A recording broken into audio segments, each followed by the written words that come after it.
എൻ്റെ ഹരേ കൃഷ്ണ ചാനലിലേക്ക് സ്വാഗതം. ഇന്ന് നമ്മൾ നോക്കാൻ പോകുന്നത് നിങ്ങളുടെ ജീവിതത്തിൽ ഞാൻ ഇന്നലെ പറഞ്ഞു തേർഡ് പാർട്ടി ബന്ധത്തിൻ്റെ അവസ്ഥയെക്കുറിച്ച് പറഞ്ഞു, തേർഡ് പാർട്ടിയുടെ അവസ്ഥയെക്കുറിച്ച് പറഞ്ഞു. അതുപോലെ തേർഡ് പാർട്ടി ബന്ധം അവസാനിപ്പിച്ചതായിട്ട് കാണുന്നുണ്ട് നമ്മൾ. പക്ഷെ ആ ഒരു വ്യക്തിക്ക് നിങ്ങളിലേക്ക് വരാൻ താല്പര്യമുണ്ടോ, അല്ലെങ്കിൽ അവരതിനെ ആഗ്രഹിക്കുന്നുണ്ടെങ്കിൽ അത് ആത്മാർത്ഥമായിട്ടാണോ, അവരെ വിശ്വസിക്കാമോ എന്നൊക്കെ നമുക്ക് ഒന്ന് നോക്കാം ഒരു റീഡിങ്ങിലൂടെ. ഇതൊരു ജനറൽ റീഡിങ് മാത്രമാണ്. ഇതെപ്പോൾ കാണുമ്പോൾ അപ്പോൾ തന്നെ റെസണേറ്റ് ആവുന്നതാണ്. അതുപോലെ ഇതൊരു ടൈംലെസ്, അതുപോലെ ജെൻഡർലെസ് റീഡിംഗ് ആണ്. ഏത് സമയത്ത് കാണുമ്പോഴും അപ്പോൾ തന്നെ റെസണേറ്റ് ആവുന്നതാണ്. അതുപോലെ പറയാനുള്ള മറ്റൊരു കാര്യം, ഇതൊരു ജനറൽ റീഡിംഗ് ആയതുകൊണ്ട് തന്നെ നമ്മളുമായിട്ട് ബന്ധപ്പെട്ട കാര്യങ്ങൾ മാത്രം എടുക്കുക, അല്ലെങ്കിൽ നമ്മളുമായിട്ട് ബന്ധപ്പെടാത്ത കാര്യങ്ങളൊന്നും നമ്മൾ നമ്മുടെ ലൈഫിലേക്ക് എടുക്കരുത്. ഫോഴ്സ്ഫുള്ളി നെഗറ്റീവായിട്ടുള്ള കാര്യങ്ങൾ ലൈഫിലേക്ക് അട്രാക്റ്റ് ചെയ്യാതിരിക്കുക. ഇതൊരു ജനറൽ റീഡിംഗ് ആണ്. നിങ്ങൾക്ക് ഒട്ടും റെസണേറ്റ് ആവുന്നില്ലെങ്കിൽ തീർച്ചയായിട്ടും നിങ്ങൾക്കിത് സ്കിപ്പ് ചെയ്ത് പോകാവുന്നതാണ് വീഡിയോ. അപ്പം നമുക്ക് നോക്കാം, സ്പ്രെഡുകളൊക്കെ ഒന്ന് നോക്കാം. അതായത് അപ്പോൾ പ്രധാനമായിട്ടും ഇപ്പം നമ്മൾ നോക്കാൻ പോകുന്നത് നിങ്ങളുടെ വ്യക്തി തിരിച്ചു വരാൻ, അതായത് തേർഡ് പാർട്ടി ബന്ധം അവസാനിച്ചതായിട്ട് കണ്ടു നമ്മൾ കഴിഞ്ഞ ദിവസം. ആ ഒരു വ്യക്തിക്ക് നിങ്ങളുടെ ജീവിതത്തിലേക്ക് തിരിച്ചു വരാനായിട്ട് അവരാഗ്രഹിക്കുന്നുണ്ടോ, അല്ലെങ്കിൽ അവരാഗ്രഹിക്കുന്നത് ആത്മാർത്ഥമായിട്ടാണോ നിങ്ങളിലേക്ക് തിരിച്ചു വരാൻ ആഗ്രഹിക്കുന്നത്, അവരെ വിശ്വസിക്കാമോ എന്നുള്ളൊരു റീഡിംഗ് ആണ് നമ്മളിന്ന് നോക്കാൻ പോകുന്നത്. അതായത് തേർഡ് പാർട്ടി ബന്ധം അവസാനിച്ചു വരുന്ന നിങ്ങളുടെ വ്യക്തിയെ നിങ്ങൾക്ക് വിശ്വസിക്കാമോ, അവർ ആത്മാർത്ഥമായിട്ടാണോ നിങ്ങളുടെ ജീവിതത്തിലേക്ക് തിരികെ വരുന്നത്, അവരതിനെ ആഗ്രഹിക്കുന്നുണ്ടോ, ഈ ഒരു 3 കാര്യങ്ങളും ചേർത്തുള്ളൊരു റീഡിംഗ് ആണ് കേട്ടോ. അപ്പം എനിക്ക് മനസ്സിലാക്കാൻ സാധിക്കുന്നത് ഇവിടെ ഒരു 10 ഓഫ് സോഡ് വന്നിട്ടുണ്ട്. ഈ ഒരു 10 ഓഫ് സോഡ് സൂചിപ്പിക്കുന്നതെന്ന് പറഞ്ഞു കഴിഞ്ഞാൽ അവർ ഒരു തിരിച്ചറിവിൻ്റെ ഘട്ടത്തിലാണ്, ഒരു ഉയർത്തെഴുന്നേൽപ്പാണ് അവരെ സംബന്ധിച്ചിടത്തോളം. ഇത് യേശുക്രിസ്തുവിൻ്റെ ഒരു അവസ്ഥ കണ്ടിട്ടില്ലേ? നമ്മുടെ യേശുക്രിസ്തു, ഈശോ എന്ന് പറഞ്ഞു കഴിഞ്ഞാൽ ഉയർത്തെഴുന്നേറ്റു. അത്രത്തോളം ദൈവമാണ് ഈശോ. അതായത് ഒരു ക്രിസ്തുവിന് സംഭവിച്ച പോലെ ഒരു ഉയർത്തെഴുന്നേൽപ്പാണ് അവർക്ക് സംഭവിക്കുന്നത്. അത്രത്തോളം മാനസിക വേദനകൾ അവരനുഭവിച്ചു, മുറിവുകൾ. ഉയർത്തെഴുന്നേൽപ്പിൻ്റെ ഒരു സമയമാണ്, ഒരു തിരിച്ചറിവാണ് അവർക്ക് സംഭവിക്കുന്നത്. അതായത് അവർക്ക് ആ ഒരു തേർഡ് പാർട്ടി ബന്ധം ഒരു മാനസിക വേദനകളും മുറിവുകളും മാത്രമാണ് സമ്മാനിച്ചത്. ആ ഒരു ബന്ധം കൊണ്ട് അവർക്കൊരു നേട്ടവും ഉണ്ടായിട്ടില്ല. മാനസിക വേദനകളും മുറിവുകളും സമ്മാനിച്ചതിനപ്പുറം ഒരു സന്തോഷവും അവർക്കുണ്ടായിട്ടില്ല. അവർ പ്രതീക്ഷിച്ച ഒരു സന്തോഷമോ ഒരു സംതൃപ്തിയോ അവർക്ക് ആ ഒരു ബന്ധത്തിൽ നിന്ന് ലഭിച്ചതായിട്ട് കാണുന്നില്ല. അതുകൊണ്ട് തന്നെ അവർ നിങ്ങളുടെ ലൈഫിലേക്ക് തിരികെ വരാനായിട്ട് ആഗ്രഹിക്കുന്നത്. ഇവിടെ ഒരു ടവർ കാർഡ് റിവേഴ്സ് വന്നിട്ടുണ്ട്. ടവർ കാർഡ് റിവേഴ്സ് വന്നെന്ന് പറഞ്ഞു കഴിഞ്ഞാൽ ഇതിനൊരു ഉറച്ച തീരുമാനമായിട്ടാണ് അവർ വരുന്നത് നിങ്ങളുടെ അടുത്തേക്ക്. അല്ല, ഈ ഒരു ബന്ധത്തിനൊരു ഉറച്ച തീരുമാനം ആയിട്ട് എടുത്തതിന് ശേഷമാണ് ആ ഒരു വ്യക്തി നിങ്ങളുടെ ജീവിതത്തിലേക്ക് വരുന്നതെന്നാണ് നമുക്ക് മനസ്സിലാക്കാൻ സാധിക്കുന്നത്. തീർച്ചയായിട്ടും അവർക്കെന്ന് പറയുന്നത് നിങ്ങളിലേക്ക് വന്ന് ചേർന്ന് അവരുടെ സമാധാനവും സംതൃപ്തിയൊക്കെ അവരാഗ്രഹിച്ച പോലെയുള്ളൊരു ജീവിതം അവർക്ക് ലഭിച്ചിട്ടില്ല. അവർക്ക് വേണ്ടിയിരുന്ന നിങ്ങളെപ്പോലെ ഒരു വ്യക്തിയായിരുന്നു, അല്ലാതെ തേർഡ് പാർട്ടി പോലുള്ളൊരു വ്യക്തി അല്ലായിരുന്നു എന്നൊക്കെയുള്ളൊരു ഒരു വീണ്ടും വിചാരം ആ ഒരു വ്യക്തിക്ക് വരുന്നുണ്ട്. അതാണ് ടവർ കാർഡ് റിവേഴ്സ് വന്നത്. നിങ്ങളെപ്പോലുള്ളൊരു വ്യക്തിയായിരുന്നു അവർക്ക് ആവശ്യം. അങ്ങനെയാണ് അവർ ഈ ഒരു സമയത്ത് ചിന്തിക്കുന്നതായിട്ട് കാണുന്നത്. തെറ്റാണെന്നും അവർക്ക് നിങ്ങളെപ്പോലെയുള്ള ഒരു വ്യക്തിയാണ് ആ ഒരു ആവശ്യമെന്നും ഈ ഒരു ടവർ കാർഡിലൂടെ അവർക്കൊരു കുറ്റബോധമുണ്ട് കേട്ടോ. ഈ ഒരു ടവർ കാർഡ് റിവേഴ്സ് വന്നപ്പോഴേ മനസ്സിലാക്കാൻ സാധിക്കുന്നത് അവർക്ക് ഭയങ്കര കുറ്റബോധമുണ്ട്. ആ വ്യക്തികൾക്ക് വളരെയധികം കുറ്റബോധമുള്ളതായിട്ട് കാണുന്നുണ്ട്. കുറ്റബോധത്തിലൂടെയാണ് ആ ഒരു വ്യക്തി കടന്നു പോയിക്കൊണ്ടിരിക്കുന്നത് അനുദിനം. മാനസിക വേദന എന്ന് പറഞ്ഞു കഴിഞ്ഞാൽ അത്രത്തോളം മാനസിക വേദനയുണ്ട്. 10 ഓഫ് സോഡ് വന്നപ്പോഴേ നമുക്ക് മനസ്സിലായി ഒരു ഉയർത്തെഴുന്നേൽപ്പാണ് ആ ഒരു വ്യക്തിക്ക്. അത്രത്തോളം വിശ്വാസവഞ്ചന നേരിട്ടൊരു വ്യക്തിയാണ്. അതായത് ഇവർ വിശ്വസിച്ച് പോയ തേർഡ് പാർട്ടി ഇവരെ ചതിക്കുകയായിരുന്നു എല്ലാ രീതിയിലും. അവരിൽ നിന്ന് കുറേ സമ്പത്തൊക്കെ വാങ്ങിച്ചു, അല്ലെങ്കിൽ അവർക്ക് വേറെ റിലേഷൻഷിപ്പ് ഉണ്ട്. അവരൊരു ഫ്രോഡായിട്ടുള്ളൊരു വ്യക്തി, ഒരു മോശം വ്യക്തിയായിരുന്നു തേർഡ് പാർട്ടി. അവർക്കൊരു സ്വസ്ഥതയും സമാധാനം ഒരു തേർഡ് പാർട്ടി കൊടുത്തിരുന്നില്ല. അപ്പോൾ അവരെ വിശ്വസിക്കാമോ എന്നാണ് നമ്മൾ നോക്കുന്നത്. അപ്പോൾ അവർക്ക് ഒരുപാട് മാറ്റം വന്നിട്ടുണ്ട്. വിശ്വസിക്കണം വിശ്വസിക്കേണ്ടെന്നൊന്നും ഞാൻ ഒരിക്കലും പറയില്ല. കാര്യം നമ്മുടെ റീഡിങ് മാത്രമാണ് ഞാൻ ചെയ്യുന്നത്. അതൊക്കെ നിങ്ങളാണ് ചെയ്യേണ്ടത്. അവരെ വിശ്വസിക്കണോ വേണ്ടായോ എന്നൊക്കെ തീരുമാനിക്കേണ്ടത് നിങ്ങളാണ്. നമ്മൾ ചെയ്യുന്ന ഒരു റീഡിങ് മാത്രമാണ് കേട്ടോ. അപ്പം ഞാൻ അവരുടെ ഫീലിങ്സാണ് ഞാൻ പറയുന്നത്. അതുപോലെ തന്നെ അവർക്ക് ഒരു വ്യക്തമായ ഒരു അടിത്തറ ഈ ഒരു ബന്ധത്തിന് വേണമെന്നാണ് അവർ മനസ്സിലാക്കുന്നത്. ഈ ഒരു സമയത്ത് നിങ്ങളുമായിട്ടുള്ള റിലേഷൻഷിപ്പ് ഒരു ലൈഫ് ലോങ് കൊണ്ടുപോകാൻ അവർ ആഗ്രഹിക്കുന്നുണ്ട്. ഒരു വ്യക്തമായ അടിത്തറ ഈ ഒരു റിലേഷൻഷിപ്പിന് വേണമെന്ന് ആ ഒരു വ്യക്തി ചിന്തിക്കുന്ന സമയമാണ്. അതാണ് ഒരു ഏസ് ഓഫ് പെൻറ്റക്കിൾ കാർഡ് വന്നത്. തീർച്ചയായിട്ടും നിങ്ങളുടെ വ്യക്തി നിങ്ങളുമായിട്ട് ജീവിച്ച് നല്ല രീതിയിൽ മുന്നോട്ട് പോകാനാണ് ആഗ്രഹിക്കുന്നത്. അവർക്ക് മനസ്സിലായി നിങ്ങളെപ്പോലെ അവരെ സ്നേഹിക്കാനും മനസ്സിലാക്കാനും അതുപോലെ തന്നെ നിങ്ങൾ കൊടുക്കുന്ന പരിഗണന, നിങ്ങളെന്ന് പറഞ്ഞു കഴിഞ്ഞാൽ എല്ലാം സഹിക്കുന്ന ഒരു സർവം സഹായ ഒരു വ്യക്തിയാവാം. അതായത് ആ ഒരു വ്യക്തിയാണ് ജീവിതം, അല്ലെ ആ ഒരു വ്യക്തിയാണ് ലോകമെന്ന് മനസ്സിൽ അങ്ങനെ മനസ്സിൽ കൊണ്ട് നടക്കുന്ന ഒരു വ്യക്തിയാവാം നിങ്ങൾ. നിങ്ങൾക്കും വേണമെങ്കിൽ മറ്റൊരു റിലേഷൻഷിപ്പിലേക്ക് പോവാം. പക്ഷെ നിങ്ങൾ എന്താ ചെയ്യുന്നത്? നിങ്ങളെന്ന് പറഞ്ഞു കഴിഞ്ഞാൽ അത്രത്തോളം അവരെ വിശ്വസിച്ചിരുന്നു.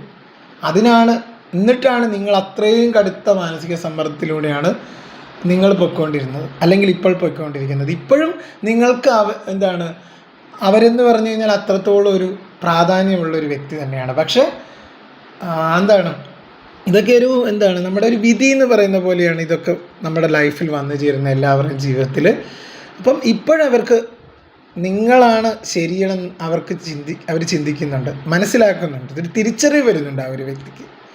ഒരു തിരിച്ചറിവിലൂടെയാണ് ആ ഒരു വ്യക്തി പൊയ്ക്കൊണ്ടിരിക്കുന്നത്. നിങ്ങളായിരുന്നു ശരി.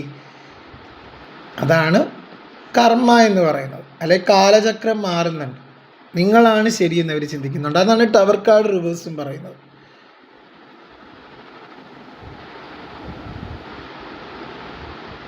നിങ്ങളായിരുന്നു ശരിയെന്നാണ് പറയുന്നത്.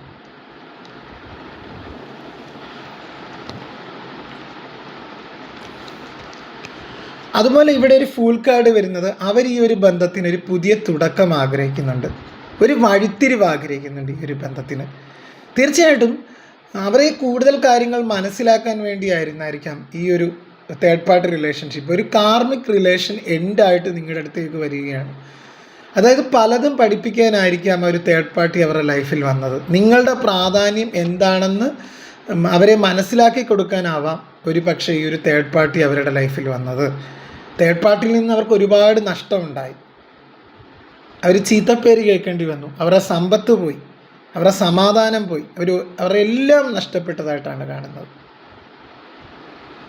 അങ്ങനെ ഒരു ഗൈഡൻസാണ് എനിക്ക് മനസ്സിലാക്കാൻ സാധിക്കുന്നത്. അതുപോലെ ആ ഒരു വ്യക്തി ഇപ്പോൾ ഒരു തകർന്ന അവസ്ഥയിലാണെങ്കിൽ പോലും ആ ഒരു വ്യക്തി നിങ്ങളിലേക്ക് വരാൻ ആഗ്രഹിക്കുന്നുള്ളത് അവർക്കറിയാം. നിങ്ങൾ സ്നേഹിക്കുന്ന പോലെ ഒരു വ്യക്തിയെ, നിങ്ങളെപ്പോലെ ഒരു വ്യക്തിയാണ് അവർ ആഗ്രഹിക്കുന്നത്. അങ്ങനെ ഒരു ഗൈഡൻസാണ് മനസ്സിലാക്കാൻ. നിങ്ങളുടെ ലൈഫിലേക്ക് വരണമെന്ന് ആഗ്രഹമുണ്ട്, പക്ഷേ ഒരു വിശ്വാസം എന്നത് ഒറ്റ ദിവസം കൊണ്ട് ഉണ്ടാക്കിയെടുക്കാൻ പറ്റുന്ന ഒന്നല്ല. നിങ്ങളുടെ വിശ്വാസം തകർന്നു, അവരിലുള്ള പ്രതീക്ഷകളും വിശ്വാസവും ഒക്കെ തകർന്നു. കാര്യം എന്ന് പറഞ്ഞാൽ അവർ നിങ്ങളെ വഞ്ചിച്ച വ്യക്തിയാണ്, നിങ്ങളെ കളഞ്ഞിട്ട് മറ്റൊരു വ്യക്തിയുടെ കൂടെ പോയൊരു വ്യക്തിയാണ്. അതായത് അവർക്ക് ഈ ഒരു ബന്ധത്തിലൊരു വ്യക്തമായൊരു അടിത്തറ വേണം എന്നൊക്കെ അവർ ആഗ്രഹിക്കുന്നുണ്ടെങ്കിലും അവർ ചിന്തിക്കുന്നതെന്ന് പറഞ്ഞു കഴിഞ്ഞാൽ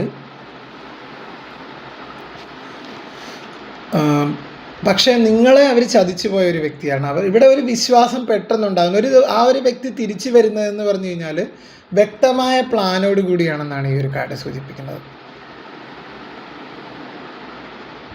അതായത് അവർക്ക് ഇതിനൊരു അടിത്തറ വേണം, നിങ്ങളുമായിട്ട് നല്ല രീതിയിൽ ഈ റിലേഷൻഷിപ്പ് കൊണ്ടുപോകണമെന്ന് അവരാഗ്രഹിക്കുന്നുണ്ട്. ഇവിടെ നമുക്ക് മനസ്സിലാക്കാൻ കഴിയുന്നു, ഇവിടെ ഒരു ജഡ്ജ്മെൻ്റ് എന്ന് പറഞ്ഞൊരു കാർഡ് വന്നിട്ടുണ്ട്. ജഡ്ജ്മെൻറ്റ് കാർഡ് സൂചിപ്പിക്കുന്നതെന്ന് പറഞ്ഞു കഴിഞ്ഞാൽ അതായത് അവർക്ക് ചെയ്തു പോയ കാര്യങ്ങളിൽ ഒരു പശ്ചാത്താപമുണ്ട്, അവരതിൽ ഒരുപാട് വിഷമിപ്പിക്കുന്നുണ്ട്. അപ്പോൾ ഒരു അവസരം കൂടി അവർക്ക് നൽകണം എന്നാണ് ജഡ്ജ്മെൻറ്റ് കാർഡ് പറയുന്നത്. അവർ നിങ്ങളുടെ അടുത്ത് അപേക്ഷിക്കുന്നുണ്ട്, ഒരവസരം കൂടെ എനിക്ക് തരണം. അതാണ് നമുക്ക് ഈ ഒരു ജഡ്ജ്മെൻറ്റ് കാർഡിലൂടെ മനസ്സിലാക്കാൻ സാധിക്കുന്നത്. അവർക്കൊരു അവസരം കൂടെ കൊടുക്കണം. അവരൊരു പുതിയൊരു വ്യക്തിയായിട്ട് അവർക്കൊരു തിരിച്ചറിവ് വന്നതായിട്ടാണ് അവർ പറയുന്നത്. ഞാൻ നിന്നെ മനസ്സിലാക്കാൻ വൈകി, ഞാൻ നിന്നെ മനസ്സിലാക്കാതെ പോയി, ഞാൻ മാണിക്യത്തെ ഇവിടെ വെച്ചിട്ട് കരിക്കട്ടയുടെ പുറകെ പോയി, അത്രത്തോളം എന്നെ മനസ്സിലാക്കിയ നിന്നെ ഞാൻ മനസ്സിലാക്കിയില്ല. എനിക്ക് വേണ്ട സമാധാനമാണ്. അതാണ് ഒരു ടെമ്പറൻസ് കാർഡ് പറയുന്നത്. എനിക്കൊരു പങ്കാളിയെ മാത്രമല്ല, എന്നെ മനസ്സിലാക്കുന്ന ഒരു സുഹൃത്തിനെ കൂടെയാണ് വേണ്ടിയത്. നീ അങ്ങനെ ആയിരുന്നു എനിക്ക്, പക്ഷെ ഇപ്പോൾ പോയ ബന്ധം അങ്ങനെ ആയിരുന്നില്ല. എന്നെ വഞ്ചിച്ചു അവർ എല്ലാ രീതിയിലും. അങ്ങനെയാണ് എനിക്ക് മനസ്സിലാക്കാൻ സാധിക്കുന്നത്. അവർ ഈ ഒരു ബന്ധത്തിനൊരു പുതിയ തുടക്കം ആഗ്രഹിക്കുന്നുണ്ട്. തീർച്ചയായും ഒരു ബാലൻസ് ആഗ്രഹിക്കുന്നുണ്ട്. അവർക്കിപ്പോൾ വേണ്ട ഒരു മനസ്സമാധാനമാണ്. അത് തരാൻ നിങ്ങൾക്ക് മാത്രമേ കഴിയൂ എന്ന് അവർക്കറിയാം.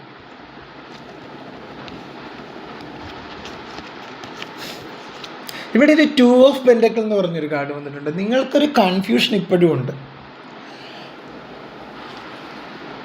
അതാണ് എനിക്കിപ്പോഴും ഈ ഒരു കാർഡുകളിൽ നിന്ന് മനസ്സിലാകുന്നത്. നിങ്ങളുടെ വ്യക്തി നിങ്ങളിലേക്ക് വന്നാലും നിങ്ങൾക്ക് അവരെ സ്വീകരിക്കണോ വേണ്ടയോ എന്നുള്ളൊരു കൺഫ്യൂഷൻ നിങ്ങൾക്കുണ്ട്.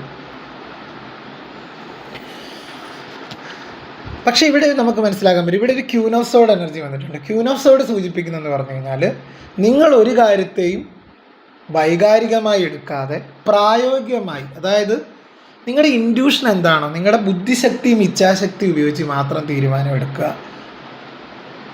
അതുപോലെ എടുക്കുന്ന തീരുമാനം അതിൽ ഉറച്ചു നിൽക്കുക. വ്യക്തതയോടെയും കൃത്യതയോടുകൂടിയുള്ള തീരുമാനം എടുക്കണമെന്നാണ് ഈ ഒരു കാർഡ് പറയുന്നത്. നിങ്ങൾ എന്തെങ്കിലും ഒരു കൺഫ്യൂഷൻ നിങ്ങൾക്ക് ഈ ഒരു കാര്യത്തിലുണ്ടെങ്കിൽ,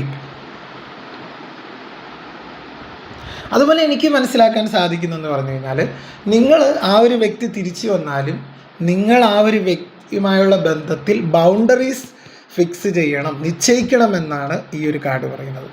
വ്യക്തമായ അതിർവരമ്പുകൾ നിശ്ചയിക്കണം. ഇനി ആ ഒരു വ്യക്തി തിരിച്ചു വന്നാലും പഴയ പോലെ കാര്യങ്ങൾ ഇനി ആവർത്തിക്കാൻ പാടില്ല.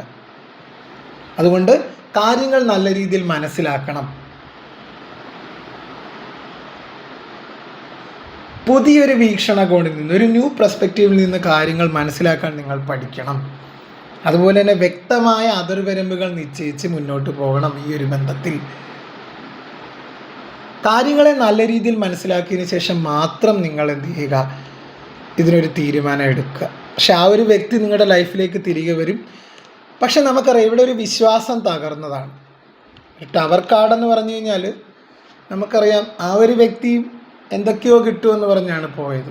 പക്ഷേ അവരുടെ വിശ്വാസം തകർന്നപ്പം അതിനേക്കാൾ ഉപരി നിങ്ങൾ അനുഭവിച്ച മാനസിക വേദനകൾ അത് മുൻനിർത്തി വേണം നിങ്ങളൊരു തീരുമാനം എടുക്കാനെന്നാണ് കാർഡ് പറയുന്നത്. അപ്പോൾ ആ ഒരു വ്യക്തി തിരിച്ചു വരാൻ ആഗ്രഹിക്കുന്നുണ്ടെങ്കിൽ പോലും നിങ്ങൾക്കിതിലൊരു കൺഫ്യൂഷനൊക്കെ മാറ്റി നിർത്തി നിങ്ങൾ നല്ല രീതിയിൽ മുന്നോട്ട് പോകാൻ നിങ്ങൾക്ക് സാധിക്കട്ടെ. നിങ്ങൾക്കൊരു നല്ല തീരുമാനം എടുക്കാൻ സാധിക്കട്ടെ എന്നാണ് ഞാനും പറയുന്നത്. അപ്പോൾ എൻ്റെ റീഡിംഗ് ഒരു വ്യത്യസ്തമായ റീഡിംഗ് ആണ്. അപ്പം നിങ്ങൾക്ക് എൻ്റെ റീഡിംഗ് ഇഷ്ടമായാൽ തീർച്ചയായിട്ടും എൻ്റെ ചാനലൊന്ന് സബ്സ്ക്രൈബ് ചെയ്യുക, ലൈക്ക് ചെയ്യുക, ഷെയർ ചെയ്യുക, കമൻറ്റ് ചെയ്യുക. മറ്റൊരു വീഡിയോയുമായിട്ട് ഞാൻ വീണ്ടും നിങ്ങളുടെ അടുത്തേക്ക് എത്തുന്നതായിരിക്കും. അതുവരെ എല്ലാവർക്കും നല്ലൊരു ദിവസം ആശംസിക്കുന്നു. എല്ലാവരെയും ഈശ്വരൻ രക്ഷിക്കട്ടെ എന്ന് ഞാനും പ്രാർത്ഥിക്കുന്നു. എല്ലാവർക്കും നല്ലൊരു ദിവസം ആശംസിക്കുന്നു. ഇപ്പോൾ ഹരേ കൃഷ്ണ ഗുരുവായൂരപ്പ. അത് എൻ്റെ ചാനൽ ഇതുവരെയും സബ്സ്ക്രൈബ് ആക്കാത്ത കൂട്ടുകാരൊക്കെ ഒന്ന് സബ്സ്ക്രൈബ് ആക്കുക, ലൈക്ക് ചെയ്യുക, ഷെയർ ചെയ്യുക, കമൻറ്റ് ചെയ്യുക. ഹൈപ്പ് എന്ന് പറഞ്ഞൊരു ഓപ്ഷനും കൂടെ ഉണ്ട്, അതും കൂടെ കൊടുക്കുക.